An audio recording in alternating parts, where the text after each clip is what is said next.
विशेषतः भटकेमुक्तांचे प्रश्न जर म्हटले तर ते शहरी असो का ग्रामीण असो दोन्ही ठिकाणी सारखेच प्रश्न आहेत की भटक्या विमुक्तांचे मूलभूत प्रश्न जे आहेत ते अनेक शासकीय योजना त्यांच्यापर्यंत पोहोचत नाही आणि पोहोचल्या तरी त्यांचा लाभ त्यांना घेता येत नाही. आणि त्यामध्ये असं लक्षात आलं की साधारणपणे 10 ते 15% लोकांकडे आजही आधार कार्ड नाही आहे, 20-25% लोकांकडे मतदान ओळखपत्र नाही आहे, 30-35% लोकांकडे रेशन कार्ड नाही आहेत आणि ज्यांच्याकडे रेशन कार्ड आहे त्यांना रेशन मिळत नाही. ही अजून पुढची समस्या आहे. पण इंग्रज आल्यानंतर त्यामध्ये खूप मोठे बदल झाले.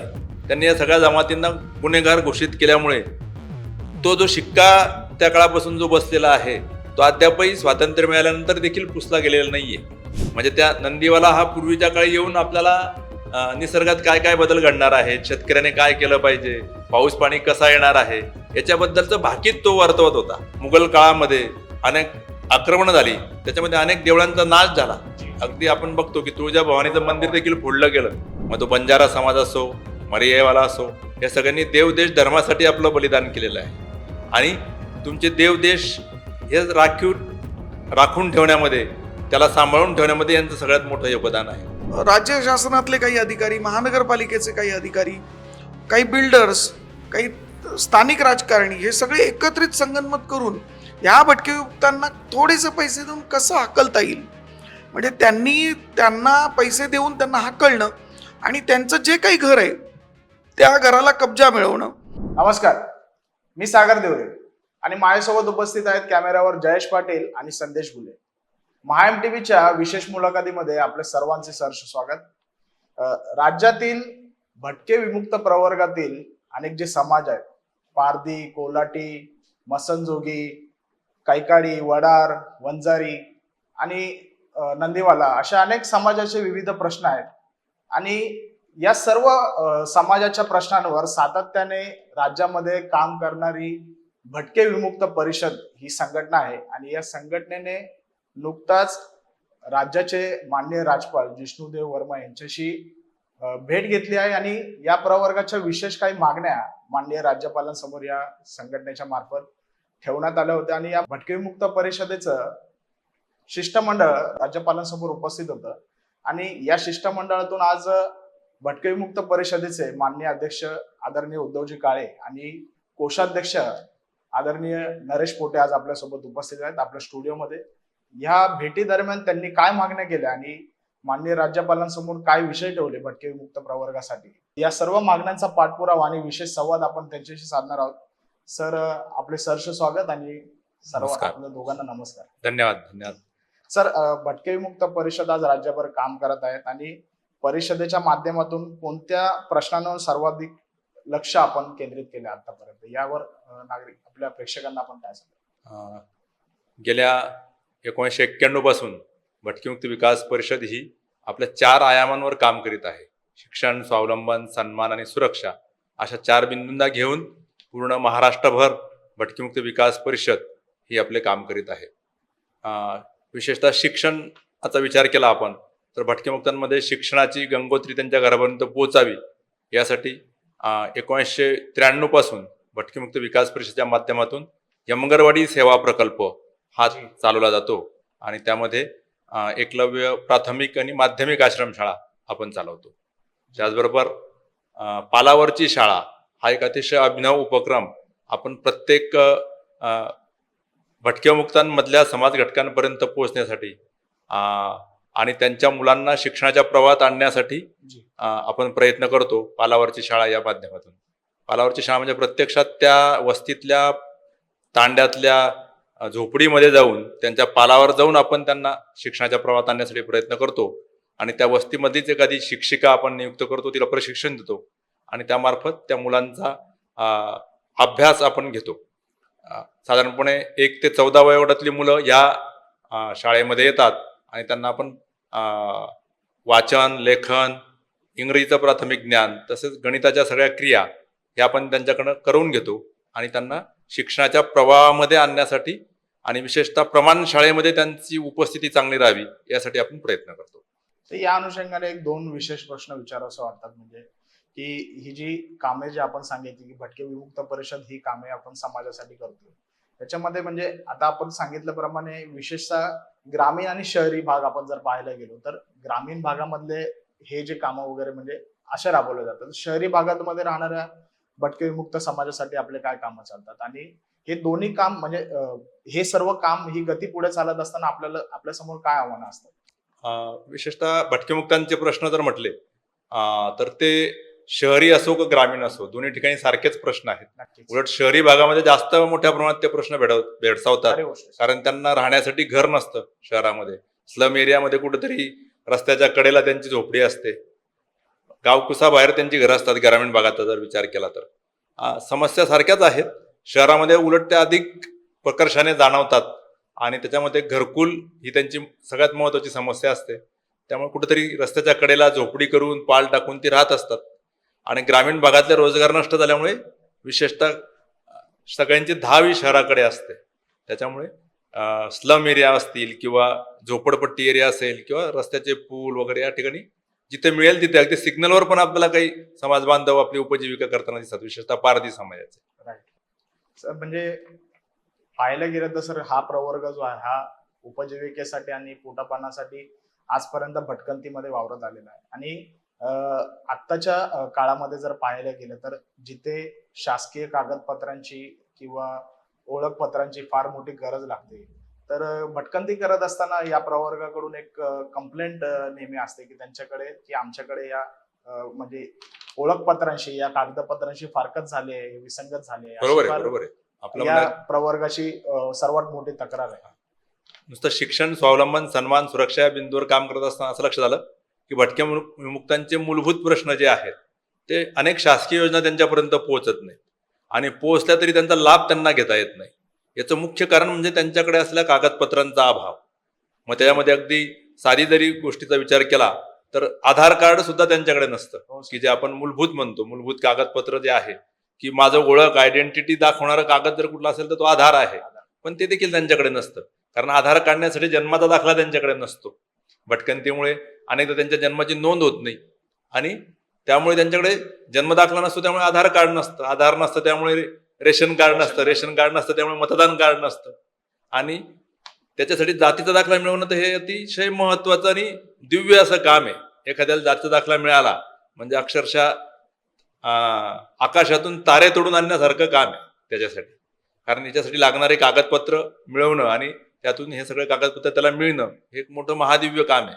आणि म्हणून मागच्या काही वर्षाच्या अनुभवावरनं परिषदेने मागचं 2 वर्षापासून आम्ही कागदपत्र अभियान म्हणजे मागच्या ह्या 4 विषयांच्या जोडीला त्याचे हितरक्षेसाठी जे काही करता येईल त्याच्यामधला कागदपत्र हा सगळ्यात महत्वाचा घटक आहे. ते मिळवून देण्यासाठी परिषद मागच्या 2 वर्षापासून मोठ्या प्रमाणावर काम करते आहे.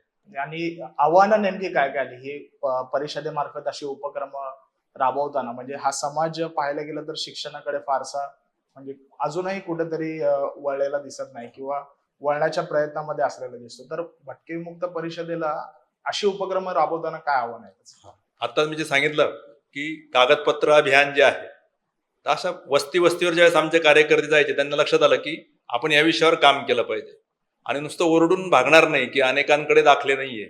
त्यासाठी काहीतरी ठोस डेटा किंवा माहिती संकलन करणं गरजेचं होतं.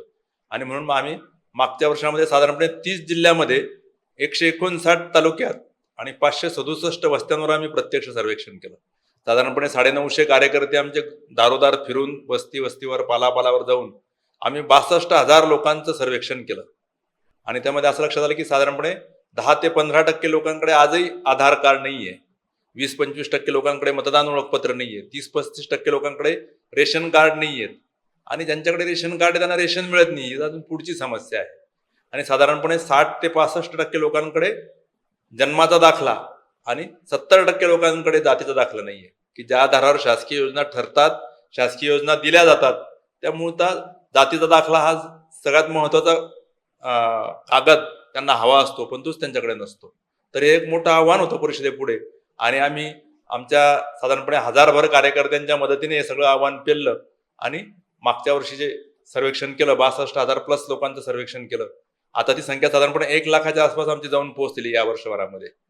आणि त्याच्यावर निरंतर काम करायचं आम्ही ठरवलेलं आहे परिषदेने, की जोपर्यंत शेवटच्या घटकाला त्याचे कागदपत्र मिळत नाही तोपर्यंत आपण हे एक आयाम म्हणून आम्ही त्या कामाला स्वीकारलेलं आहे. आता यासारखी इतर कोणते म्हणजे आता या आयामाद्वारे आपण सर्वेक्षण करत आहोत की आपण लाखभर प्रवर्गातील भटकेमुक्त प्रवर्गातील लाखभर लोकांपर्यंत आपण सर्वेक्षणाच्या माध्यमातून पोहोचणार आहोत आणि या माध्यमातून त्या समाजाला शिक्षणासाठी किंवा त्यांच्या इतर गरजांसाठी जी काही सर्वात आव्हानं असतात त्यातलं सर्वात गंभीर आव्हान कोणतं असतं? त्यांच्या पुढचं सगळ्यात मोठं गंभीर आव्हान म्हणजे आज भटकेमुक्तातली मुलं अनेक आश्रमशाळा महाराष्ट्रामध्ये आहे, शिक्षण घेत आहेत, पण तोच महत्वाचा प्रश्न असतो की ज्यावेळेस नाव दाखल करायला जातात त्यावेळेस त्याच्याकडे आधार कार्ड नसतं. त्याच्यामुळे नाव दाखल करण्यापासून ती प्रक्रिया सुरू होते आणि जेमतेम त्याला ऍडमिशन मिळाली, प्रवेश मिळाला, तरी या सगळ्या प्रवर्गामध्ये लहान मुलं जे आहेत ही एकतर म्हणजे जे वेगवेगळे समाज आहेत मधल्या काळामध्ये या सगळ्या समाजानं खरं म्हणजे पूर्वी ही सगळी भटकंती स्वतःहून स्वीकारलेली होती. नक्कीच. पण इंग्रज आल्यानंतर जो 1871चा कायदा आला आणि त्या कायद्यामुळे या सगळ्यांना गुन्हेगार जमातीचे घोषित केले गेलं आणि त्याच्यामुळे खरं म्हणजे ही सगळी जमात जी होती यांनी स्वतःहून भटकंती स्वीकारली होती. देशाच्या सगळ्या याच्यामध्ये धर्मजागरणासाठी असेल, व्यवसायासाठी असेल, दळणवळणासाठी असेल, ह्या सगळ्यांनी आपण स्वतःहून हे सगळं भटकंती स्वीकारलेली होती. पण इंग्रज आल्यानंतर त्यामध्ये खूप मोठे बदल झाले. त्यांनी या सगळ्या जमातींना गुन्हेगार घोषित केल्यामुळे तो जो शिक्का त्या काळापासून जो बसलेला आहे तो अद्यापही स्वातंत्र्य मिळाल्यानंतर देखील पुसला गेलेला नाहीये आणि त्यामुळे त्यांना त्यांच्या अनेक पिढ्या ह्या शिक्षणापासून वंचित राहिल्या इंग्रजांच्या काळामध्ये आणि त्यामुळे शिक्षणापासून वंचित राहिल्यामुळे त्यांचे अनेक प्रश्न निर्माण झाले.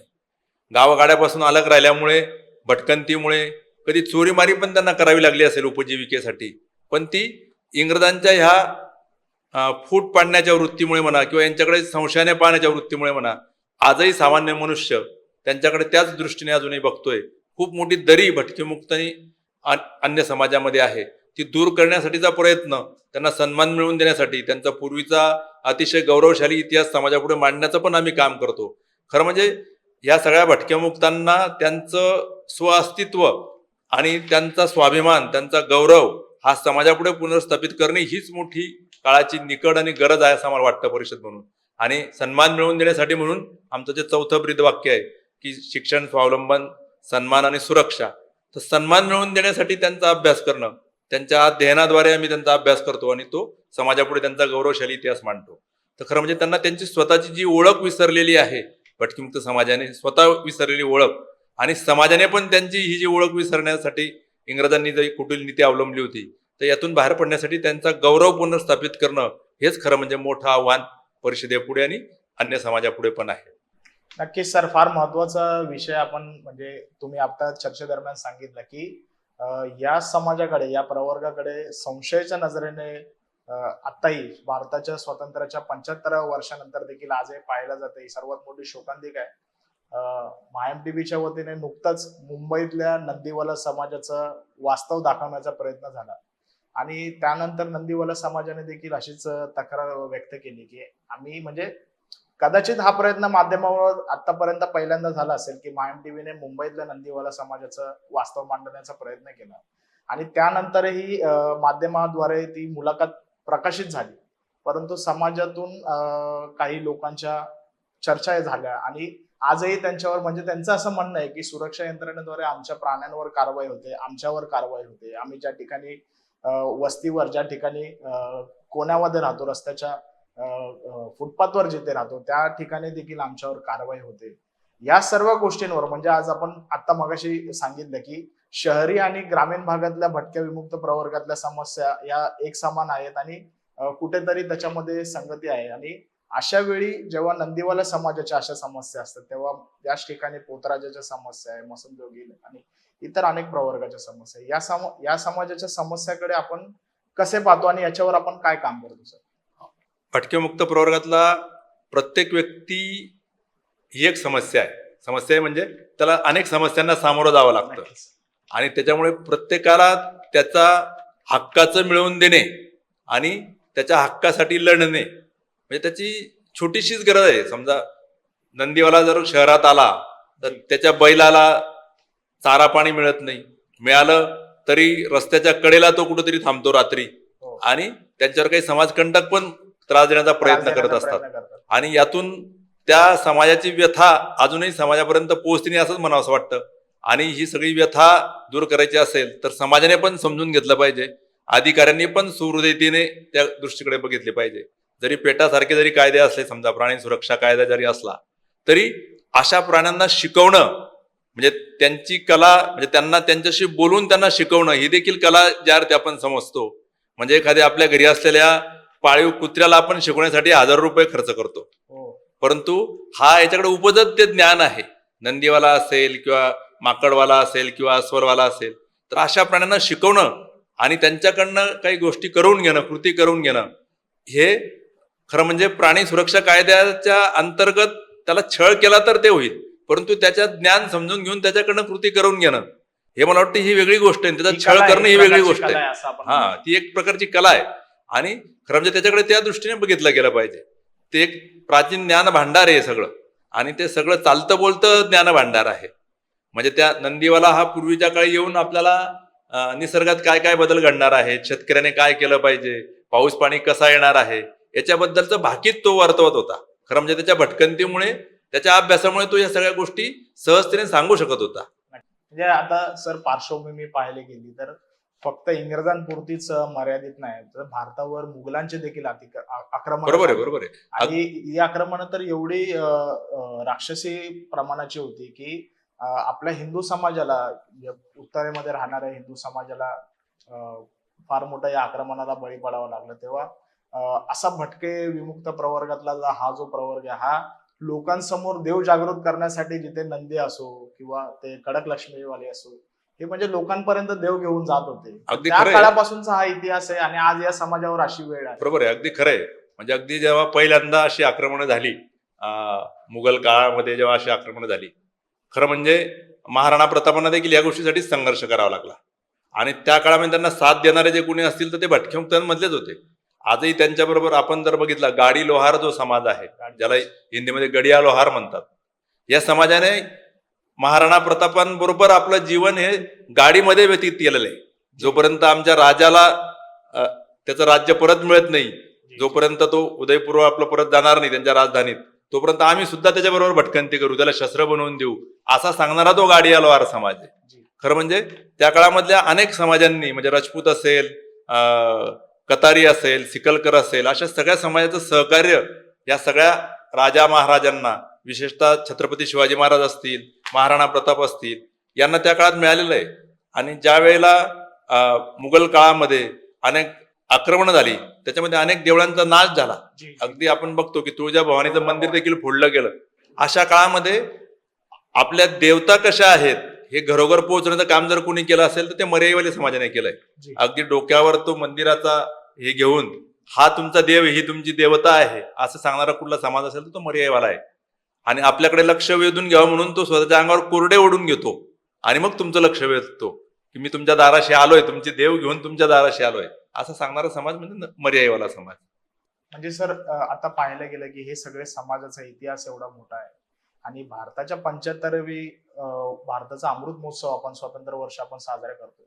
आजही या समाजाच्या प्रश्नांकडे जर प्रशासनाकडून जर कुठेतरी संवेदनशील नजरेने पाहायला जात नाहीये, समाजाकडून कुठेतरी संवेदनशील नजरेने पाहायला जात नाही, तर आपल्याला काय अपील करावं असं वाटतं यासाठी, आणि यासाठी काय उपाययोजना करणं महत्वाचं आहे? खरं म्हणजे सरकार आणि सर्व समाज यांनी त्यांच्याकडे सुहृदयतेनेच बघणं गरजेचं आहे. कारण या सगळ्यांचा इतिहास हा जाज्वल्य आहे. देव, देश आणि धर्म या 3 गोष्टीसाठी या सगळ्यांचं योगदान हे सगळं आपण गेल्या सगळ्या इतिहासामध्ये बघतो. मग तो बंजारा समाज असो, मर्याईवाला असो, या सगळ्यांनी देव, देश, धर्मासाठी आपलं बलिदान केलेलं आहे. आणि तुमचे देव, देश हे राखून ठेवण्यामध्ये, त्याला सांभाळून ठेवण्यामध्ये यांचं सगळ्यात मोठं योगदान आहे. आणि म्हणून समाजाला पण मला असं सांगावं वाटतं की इंग्रज असतील, मुघल काळामध्ये असतील, ह्या सगळ्या समाजाकडे आपण ज्या सहानुभूतीने पाहण्याच्या ऐवजी त्यांच्याकडे जे याच्याने बघतो, संशयाने बघतो, ते सोडून आपण त्यांच्याकडे सुहृदयतेने बघितलं पाहिजे, त्यांना पण माणूस म्हणून बघितलं पाहिजे.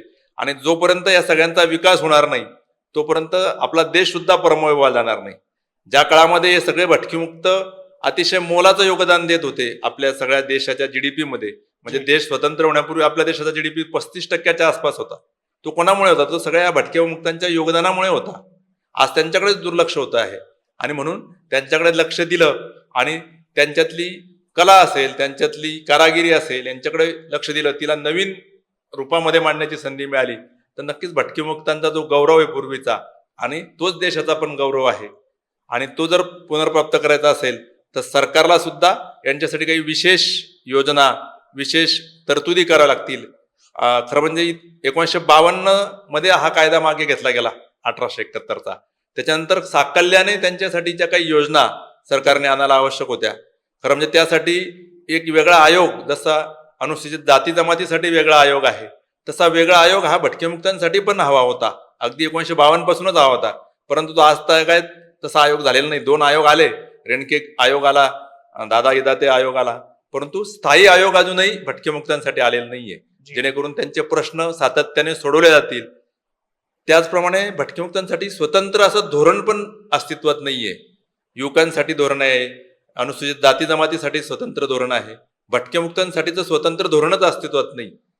आज जे काही चाललंय ते तुकड्या तुकड्यांवर चाललंय, म्हणजे याचे कॉपी करून, त्याची कॉपी करून आपण त्या सगळ्या घोषणा भटकेमुक्तांसाठी करतो की अनुसूचित जातीसाठी या योजना, मग आम्हाला पण त्या हव्यात. पण भटकेमुक्तांचा खरं म्हणजे साकल्याने विचार करून, त्यांच्या समस्या, त्यांचे प्रश्न यांचा विचार करून त्यांच्यासाठीच्या स्वतंत्र योजना, त्यासाठीचं स्वतंत्र धोरण आणि त्यासाठीचं स्वतंत्र आर्थिक बजेट, आर्थिक तरतूद ही अर्थसंकल्पात असली पाहिजे, केंद्राच्या आणि राज्याच्या.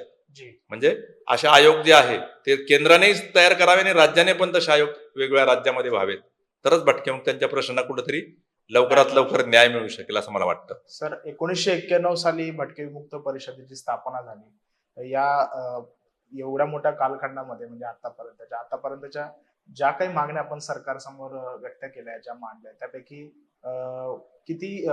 कसा प्रतिसाद होता आणि कोणत्या कोणत्या मागण्या आतापर्यंत पूर्ण झाल्या? भटकेमुक्त विकास परिषदेचा पहिल्यापासूनच संघर्षापेक्षा समन्वयावर आणि प्रत्यक्ष ग्रासरूट लेवलला, म्हणजे मुळापर्यंत जाऊन त्या प्रश्नाचा अभ्यास करणं हा आपल्या कार्यकर्त्यांचा स्वभाव राहिलेला आहे. आणि वेगवेगळ्या प्रकल्पाच्या माध्यमातून पण आपण ते करतो, आणि सरकारला काही ठोस आकडेवारीच्या आधारावर आपण हे सगळं करायला भाग पाडतो. आणि म्हणून सरकारकडे मागण्या करताना आपण वेगवेगळ्या गोष्टींची आपण जेव्हा मागण्या करतो त्यावेळेस अशाच मागण्या आपण सरकारकडे केल्या आहेत की ज्याचा काहीतरी ठोस आपल्याकडे आधार आहे. आणि म्हणून भटकेमुक्तांना सन्मान मिळवून देण्यासाठी आपण मागच्या अनेक वर्षापासून प्रयत्न करतोय. अगदी गाव पातळीपासून आपण असे प्रयत्न करतो, अगदी गावातल्या गणपती उत्सवापासून तर आत्ता रामललांचं ते अयोध्येत मंदिर झालं, तिथं देखील त्या जे 11 जोडपे पूजेला बसले त्यामध्ये एक जोडपं भटकेमुक्तांमधलं होतं, प्रातिनिधिक स्वरूपामध्ये. आणि महाराष्ट्रातून 10 भटकेमुक्त समाजाचे जे पंचमंडळी आहेत वेगवेगळ्या जाती जमातीचे, म्हणजे त्यामध्ये मरेवाला असेल, पाथरवट असेल, मसनजोगी असेल, कैकडी असेल, वडार असेल, या समाजात रामोशी असेल, या समाजाच्या समाज प्रमुखांना पण अयोध्येत पाठवलं होतं. तर हा सन्मान मिळवून देण्यासाठी प्रयत्न करतोच आहे. आणि म्हणून शासकीय पातळीवर देखील आपण भटकेमुक्तांमध्ये काम करणाऱ्यांसाठी राजे उमाजी नाईक पुरस्कार, आणि भटकेमुक्तांमधल्या कारागिरांसाठी विश्वकर्मा पुरस्कार, आणि भटकेमुक्तांमधल्या पारंपरिक कलाकारांसाठी नटराज पुरस्काराची घोषणा आपण सातत्याने प्रयत्न केले, आणि मागच्या वर्षापासून सरकारने ती घोषणा केली. एक अतिशय मोलाची भर त्याच्यामुळे पडणार आहे, कारण खऱ्या कारागिरांना, खऱ्या कलाकारांना त्या निमित्ताने प्रोत्साहन मिळणार. नक्कीच सर, म्हणजे याच पार्श्वभूमीवर आजही आपण तसाच पाठपुरावा शासनाच्या माध्यमातून आणि समाजातून मिळावा, भटके विमुक्त प्रवर्गाला सन्मान मिळवण्यासाठी आपण करत आहात. नुकतीच आपण मुंबईतल्या लोकभवन मध्ये माननीय राज्यपाल जिष्णुदेव वर्मा यांच्याशी आपण भेट केली आणि भटके विमुक्त प्रवर्गासाठी काय मागण्या आपण लावून धरल्या. हे मुद्दे, यातील मुद्दे प्राधान्यक्रमाने सांगायचं झालं तर कोणते होते? खरं म्हणजे भटकेमुक्तांसाठी आपण अनेक वर्षापासून काम करतो आहे. तर एक आदर्श असा प्रकल्प यमगरवाडीच्या रूपाने हा सगळ्या देशभरासाठी मोठा आश्वासक आणि वस्तुस्थितीला धरून उभा केलेला मोठा प्रकल्प आहे की ज्याच्यामुळे भटकेमुक्तांच्या जीवनात आमूलाग्र परिवर्तन होत आहे. आणि तो प्रकल्पचं दर्शन मान्य राज्यपालांनी घ्यावं यासाठी आम्ही मान्य राज्यपालांना विनंती केली, आणि ती त्यांनी सहर्षतेने मान्य पण केली की येणाऱ्या काळामध्ये ते नक्कीच आमच्या यमगरवाडी प्रकल्पाला भेट द्यायला उत्सुक असतील असं त्यांनी सांगितलंय. लवकरच त्याचं नियोजन राज्यपाल भवन म्हणजे लोकभवनातून होईल अशी आम्हाला नक्की खात्री आहे. दुसरं म्हणजे भटक्या मुक्तातल्या आत्ता तुम्ही म्हटलं की भटक्यामुक्तांसाठी परिषदेने काय काय केलं, तर मागच्या वर्षी आम्ही अनेक वर्षापासून सरकारला म्हणत होतो की ज्या दिवशी हा 1871चा कायदा रिअपील केला गेला ती तारीख होती 31 ऑगस्ट 1952. आणि म्हणून 31 ऑगस्ट हा दिवस सर्वत्र भटकेविमुक्त दिन म्हणून देशभरामध्ये साजरा होतो. हो. आणि आमची पण ती महाराष्ट्रात पण ती मागणी होती. भटकेमुक्त विकास परिषद असेल याची तर सातत्याने मागणी होती. तसंच आमच्या सोबत अनेक संघटनांची पण ती तशी मागणी होती. आणि मागच्या वर्षी आपल्या महायुती सरकारने ती विनंती मान्य केली. माननीय मुख्यमंत्री देवेंद्रजी फडणवीस, उपमुख्यमंत्री तत्कालीन उपमुख्यमंत्री अजितदादा पवार आणि त्याचबरोबर आपले शिंदे साहेब असतील, या सगळ्यांनी ती सहर्षतेने मान्य केली. आणि 31 ऑगस्ट हा मागच्या वर्षापासून शासकीय पातळीवर जो लोक साजरा करतच होते भटकेमुक्त दिवस म्हणून, पण शासनाने शासकीय पातळीवर तो दिवस घोषित केला आणि साजरा पण करायला सुरुवात केली. तर त्या दिवसाच्या निमित्ताने राष्ट्रपती महोदयांनी यावर्षी 31 ऑगस्टच्या कार्यक्रमाला प्रमुख पाहुणे म्हणून यावं. जो कार्यक्रम विशेष करून आपण बहुजन कल्याण विभागाच्या मार्फत तो साजरा केला जातो. आणि म्हणून अशा कार्यक्रमाला कुठेतरी माननीय राज्यपाल महोदयांनी उपस्थिती लावावी, प्रमुख पाहुणे म्हणून यावं आणि भटकेमुक्त समाजाच्या लोकांमध्ये एक आशादायक चित्र त्या निमित्ताने जावं की शासन पातळीवरचं कोणतरी आपली दखल घेतं आहे. आणि ज्या सुहृदयतेने त्यांनी आमचं सगळं ऐकून घेतलं, तर त्यांनी पुण्यातल्या कार्यक्रमाला येण्याचं कबूल पण केलंय माननीय राज्यपाल महोदयांनी. नक्कीच सर, म्हणजे आमच्यासारखे पत्रकार असो किंवा संवेदनशील कार्यकर्ते जे समाजामध्ये काम करतात, हे जेव्हा असे प्रतिनिधी जेव्हा समाजाकडे जातात आणि इतर समाजासारखे भटकेविमुक्त प्रवर्गातील अनेक जे मान्यवर आहेत, जे लोक आहेत, ती एक तक्रार सातत्याने लावून धरतात की जातीच्या दाखल्यामध्ये जी शासनाची 1950ची जी अट आहे, ती अट शिथिल करण्यासाठी विशेषतः ह्या प्रवर्गाला सर्वाधिक गरज आहे. कारण मगाशीच आपण सांगितलं की भटकंतीमुळे या समाजाला कागदपत्राशी फारकती घ्यावी लागते, विसंगती होते कागदपत्राची. तर या मुद्द्यावर आपण आजपर्यंत काय काम केले आणि अगदी बरोबर आहे. भटकेमुक्तांचा मूलभूत प्रश्न जो आहे तो कागदपत्र आहे आणि त्याची जी डीम डेट आहे ती 1961 पूर्वीचा पुरावा असला पाहिजे. खरं म्हणजे 1952च्या अगोदर अनेक पिढ्या त्यांच्या भटकंतीमध्ये गेल्या. एका जागी स्थिर नव्हते. शिक्षणामध्ये त्यांचा टक्का फारच कमी होता इंग्रज आल्यापासून. आणि त्याच्यामुळे भटकंती करत असल्यामुळे त्यांची नोंदही कुठं मिळत नाही. अगदी गावामध्ये त्याचं घर देखील नाही, रानामध्ये शेत नाही, अशी त्याची अवस्था आहे. निष्कंचन अशी त्याची अवस्था आहे. आणि अशा अवस्थेमुळे त्याला 1961 पूर्वीचे जात दर्शवणारे पुरावे मागणं आणि ते सगळ्यांकडेच उपलब्ध नाहीये. अगदी शिक्षणच झालेलं नाहीये. त्याच्यामुळे कुठलाही महसुली पुरावा किंवा शालेय शिक्षणाचा पुरावा त्यांच्याकडे नसतो 1961 पूर्वीचा, की ज्याच्यामध्ये जात दाखवलेली असेल असा. आणि तोच पुरावा मागितला जातो. काही जातींचा तर नव्याने समावेश झालाय. मर्यादिवल्या समाजाचा समावेश तर 1996 साली झाला. त्यांना 1961चा पुरावा मागणं म्हणजे अतिशय अवघड आहे की ज्या जातीला जातीची मान्यताच नव्हती की याला मर्यादिवला म्हटला जातो, तो समाज 1996 साली यादीत येतो, सूचीत येतो भटक्या प्रवर्गाच्या. आणि त्याला जर 1961चा पुरावा मागितला तर तो कुठून आणेल? अशी स्थिती सगळ्याच भटकेमुक्तांमध्ये आहे. विशेषतः ज्या छोट्या जाती आहेत, मर्यादिवला असेल, वडार असेल, पाथरवट असेल, बेलदार असेल, अशा ज्या अनेक जाती आहेत, ते यांच्याकडे मुळामध्ये कुठेही शिक्षण त्यांचं झालेलं नाहीये. त्याच्यामुळे त्यांच्याकडे 1961चे पुरावे मिळत नाहीत. आणि म्हणून आपण सरकारला असा आग्रह धरला होता की काही अशा ज्या छोट्या जाती आहेत त्यांच्या बाबतीत सरकारने थोडं लवचिक धोरण स्वीकारलं पाहिजे.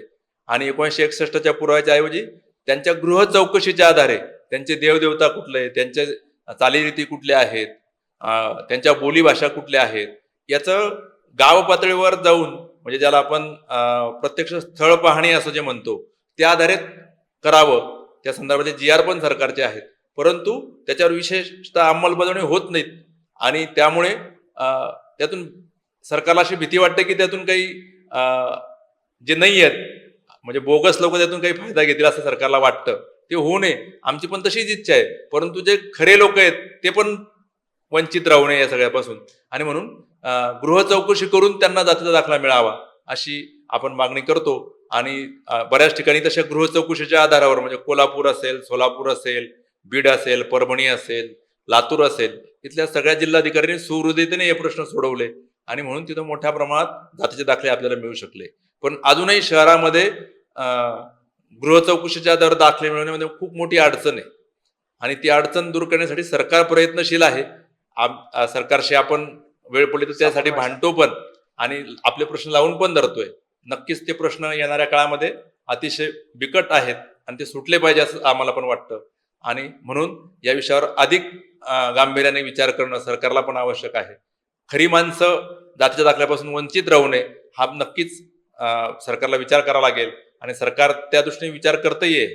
अशा जिल्हा समित्या आपल्या मागणीवरनं सरकारने घोषित केल्या आहेत. जिल्हास्तरीय समिती यासाठी घोषित केली आहे. पुढे जाऊन तालुकास्तरीय समित्या पण त्या होतील आणि याच्यातून एक सरकारवर एक चांगला दबाव गट आणि त्या विषयात काम करणारे कार्यकर्ते, प्रत्यक्ष ग्राउंड लेवलवर काम करणारे कार्यकर्ते हा विषय लावून धरतील आणि येणाऱ्या काळामध्ये सरकार पण याच्यामध्ये थोडी सुधारणा करेल आणि विशेषतः अधिकाऱ्यांनी सुहृदयतेने आदर प्रश्न सोडवला, खरं जाऊन चौकशी केली वस्तीवर पालावर जाऊन, तर त्यांना पण वाटेल की नाही या माणसाला दिलंच पाहिजे, कारण अशीच त्यांची स्थिती असते. आणि त्यामुळे नक्कीच या विषयात सरकारने थोडं अजून 2 पावलं, अधिकाऱ्यांनी अजून 2 पावलं पुढे येणे गरजेचं आहे. आदरणीय नरेश पोटे सरांना मला विचारावं वाटतं सर, की आपण मुंबईमध्ये काम, आपलं कार्यक्षेत्र मुंबईमध्ये म्हणजे अखिल भारतीय स्तरावर तर आपण पाहताच, कामकाज करताच, परंतु विशेषतः आपण मुंबईमध्ये काम करत आहात आणि मुंबईतला विविध हा समाज भटके मुक्त प्रवर्गामध्ये आज मुंबईमध्ये मोठ्या संख्येने राहत आहे. तर अशा समाजाच्या, मुंबईतल्या समाजाच्या आपल्यापर्यंत काय तक्रारी येतात आणि यासाठी आपण कोणकोणत्या योजना आणि कसा पाठपुरावा करतो? मुंबईमध्ये प्रामुख्याने 2 प्रकारे भटके विमुक्त समाज राहतो. एक तर मुंबईत स्थायिक झालेला, म्हणजे अगदी रोडवर पुलाखाली अशा प्रकारे राहणारा, पण तो वर्षानुवर्ष स्थायिक आहे. म्हणजे असं नाही की आलाय आज. असेही आहेत की जे येतात सीझनल आणि पुन्हा जातात, आणि काही जण जे राहतात इथेच 20 वर्षापासून कुठल्या तरी रोडवर राहतात, ब्रिजवर राहतात, पुलाखाली राहतात. आणि दुसरा असा समाज आहे की जो म्हणजे काही काळासाठीच येतो आणि परत निघून जातो. दोन्हींना समस्या या आहेतच. हो, नक्कीच. म्हणजे जो वर्षानुवर्ष इथे राहतो तो कुठंतरी ब्रिजवर किंवा इथे राहत असल्यामुळे त्याच्याकडं काही कागद असतात, पण त्याला तो रोड बनताना किंवा तो ब्रिज बनताना तिथून उचललं जातं. हो. वास्तविक अशा उचललं ज्यांना जातं त्यांना प्रोजेक्ट अफेक्टेड पर्सन म्हणतात. त्यांना PAP अंतर्गत घरं मिळणं हे स्वाभाविक अपेक्षित आहे. पण राज्य शासनातले काही अधिकारी, महानगरपालिकेचे काही अधिकारी, काही बिल्डर्स, काही स्थानिक राजकारणी हे सगळे एकत्रित संगनमत करून ह्या भटकेयुक्तांना थोडेसे पैसे देऊन कसं हाकलता येईल, म्हणजे त्यांना पैसे देऊन त्यांना हाकलणं आणि त्यांचं जे काही घर आहे त्या घराला कब्जा मिळवणं. म्हणजे आता अगदी उदाहरण घ्यायचं तर वडाळ्याची वस्ती उठवताना, आज वडाळ्याच्या वस्तीला उठवल्यानंतर त्यांना घर मिळणं स्वाभाविक अपेक्षित होतं. आज वडाळ्यासारख्या वस्तीतल्या 5 किलोमीटरच्या परिघात त्यांना घर मिळणं PAP अंतर्गत अपेक्षित आहे. म्हणजे स्वाभाविक 60-65 लाखाचं घर तिथल्या त्या आपल्या भटकेविमुक्त बांधवाला मिळणं अपेक्षित आहे. पण त्याच्या हातात 15 ते 20 लाख रुपये टेकून त्याच्या सह्या घेऊन त्याला हाकललं जातं, त्याला भीती दाखवली जाते, त्याच्याशी खोटं बोललं जातं की तुला काहीच मिळणार नाही. मग अशा अवस्थेत तो भटके विमुक्त समाजातला नागरिक मिळालेले 15-20 लाख घेऊन कुठेतरी विरार, पालघरला निघून जातो. म्हणजे 60-70 लाखाचं त्याचं घर त्याला लुबाडून खोटं बोलून त्याला हे केलं जातं. ही झाली त्यांची समस्या. पण असे अनेक आहेत, जसं मर्याईवाले आहेत, वासुदेव आहे, नंदी बैलवाला आहे, की जो येतो 2-3 महिने इथे काम करतो, म्हणजे नंदी घेतो, घरोघर फिरतो, तर त्याला स्थानिक यंत्रणा असतील, पोलीस असतील, उगाच त्रास दिला जातो, त्याच्याकडे संशयाने पाहिलं जातं, त्याला चोरीच्या आरोपाखाली कुठेतरी टाकलं जातं. म्हणजे त्याची काही चूक नसते, पण त्याला उगाच कुठल्या तरी केसमध्ये गोवलं जातं. सामान्य नागरिक सुद्धा त्याच संशयाने त्याच्याकडे बघतात. तर हे जे असे येतात त्यांची ही समस्या आहे. तर मुंबई महानगरामध्ये भटकेविमुक्तांमध्ये ह्या प्रामुख्याने ही समस्या आहे. सर, इतक्या वर्षामध्ये 1991 पासून ते आज 2026 वेगवेगळ्या मुंबईमध्ये वेगवेगळ्या पक्षाचं सरकार आलं. आघाडी, काँग्रेस, शिवसेना, भाजप, युती या सर्व कालखंडामध्ये भटकेमुक्त प्रवर्गासाठी नेहमी विशेषतः काय मागण्या केल्या गेल्या. आता मुंबई महानगरपालिकेमध्ये सत्तेचं परिवर्तन झालंय. भाजप महायुती आदरणीय देवेंद्र फडणवीस यांच्या नेतृत्वाखाली मुंबईमध्ये सत्ता स्थापन झाली. काय विशेष मागणी कराल या प्रवर्गासाठी मुंबईतल्या समस्या अनुषंगाने? जसं उद्धवराव म्हणाले की कागदपत्रांची समस्या आहे ग्रामीण भागात, मुंबईतही आहे. मुंबईत आपण 2000 एक सॅम्पल सर्वे केला होता. त्याच्यातही आपल्याला असं आढळलं की 60-65% लोकांकडे जात प्रमाणपत्रच नाही नाहीये.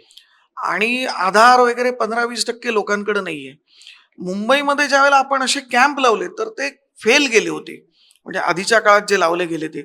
आणि या प्रत्येक याच्याकरता काही विशिष्ट अधिकारी यावे लागतात. म्हणजे उदाहरणार्थ जन्म दाखला नाहीये एखाद्या भटके विमुक्ताकडे, कारण सगळी कागदपत्र सुरू होतात जन्म दाखल्याकडनं. जन्म दाखला नाही तर जिल्हा शल्य चिकित्सक तिथे उपस्थित असावा लागतो. नक्कीच. त्याने त्या भटके विमुक्ताचं अवलोकन करून त्याला त्याचं वयाचं सर्टिफिकेट देणं अपेक्षित असतं. पण मुळात शल्य चिकित्सक येत नाहीये. त्यामुळे असे कॅम्प तो न आल्यामुळे त्याला जन्म दाखला मिळत नाही, दाखला मिळत नाही म्हणून पुढची कागदपत्र मिळत नाही. तर हे असं सुरू होतं. पण आत्ता म्हणजे आत्ता काल परवा एक कॅम्प जो लागला तिथे बरेचसे अधिकारी उपस्थित राहिले. म्हणजे शासनाने आत्ता भटके विमुक्तांकडे लक्ष द्यायला जे सुरू केले, त्यामुळे एक राज्यस्तरीय समिती स्थापन केली या कागदपत्रांकरता. प्रत्येक जिल्ह्याला 4 सदस्य शासनाने अशासकीय सदस्य म्हणून घेतलेत. शासन वेळोवेळी जिल्हाधिकाऱ्यांबरोबर त्यांच्या बैठका आयोजित करते आणि त्याच्यामध्ये एकदम पटकन सुटेल शक्य नाहीये, कारण वर्षानुवर्षाची अधिकाऱ्यांची एक मानसिकता आहे. हो. त्यांना ती भीती आहे की कोणी खोटी लोक येऊ नयेत. ही मानसिकता बदलणं, त्यांना संवेदनशील करून आपल्या नागरिकांना हे सगळं उपलब्ध करून देणं एक मोठा टास्क आहे. पण हे सगळं आत्ताच्या ह्या आलेल्या शासनाच्या काळात बदलताना दिसतंय. आता काही जे भटके विमुक्त समाजाचे लोक तात्पुरते येतात, हो. त्यांना जे शेल्टर्स शासनाने बांधले ते शेल्टर्स शासनाने उपलब्ध करून दिले. उदाहरणार्थ कुर्ल्याला आपले नंदी बैलवाले येतात, कुर्ल्याला आपले बाकीचे सगळे समाज येतात, मसनजोगी येतात, बाकीचे सगळे येतात, मरियेवाले पोतराज येतात. ह्या सगळ्यांना तिथे मैदानात राहत असतात. आजूबाजूच्या स्थानिक नागरिकांना स्वाभाविक ते चोर वाटतात, कारण मुळातच भटके विमुक्त समाज अत्यंत दैनावस्थेत राहत असतो आणि त्यामुळे हे वाटणं स्वाभाविक आहे, तो त्यांचा दोष नसतो. पण त्यामुळे ते जे कंप्लेंट करतात त्यामुळे यांना खूप त्रास होतो.